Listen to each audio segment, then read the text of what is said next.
Alright, okay, so now I got my 3 pieces here, and I've got one of my empty voids and some construction glue. I was just letting it sit there and drip.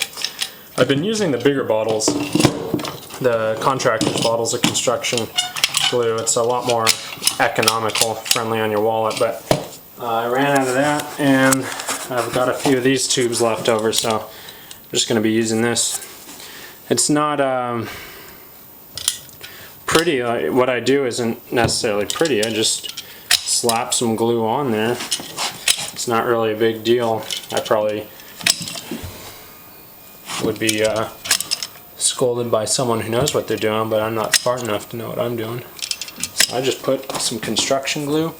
FYI, I did read the labels, believe it or not, to make sure that I could use this with foam board, and it's really nice of the companies to kind of put that information on there for you, so you might as well pay attention to it, because there are some adhesives that will melt the foam board. So this stuff here by Loctite, my PL Premium Construction Glue, it says that it's okay for foam board, and I believe it because it's not very potent stuff. It holds extremely well, but it doesn't seem to be as harsh of a chemical.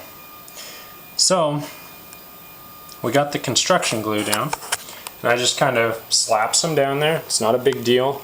It's just going to help hold it down. It's not to provide much of anything except limit movement, but obviously we're not going to get much movement because it's pretty tight fit. And don't forget, if you don't, well, maybe not forget, if you don't know, all this is going in a bus, so that's part of the reason. I don't want squeaking or anything like that. So we're going to set the piece in like so, and this is where you're going to see the tight fit, because we have like a bulge right here. So it almost seems like it's going to break, but if you just apply a little bit of pressure, it's going to fit right in there. Of course, there's a little crease there, but then no crease there. That's just because I can't cut a straight line. So just kind of slowly apply pressure down all the way across until it's all in there like that. And you want to remember we have the glue down there, so we're gonna give it a little pressure so when it makes contact with the glue, this side's still sticking up like that. So what we'll do is apply a little bit more pressure right along the edge, nice and easy.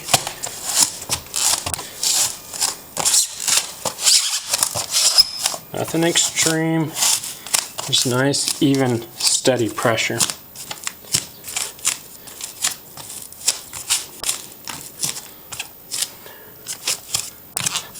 And there you go.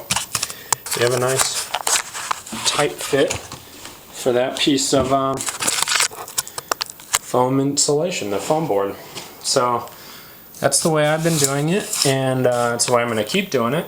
And then if you notice, there's a gap on the edges. That's, for me, exactly the way I wanted it, because that's all going to be filled up with Great Stuff spray foam insulation.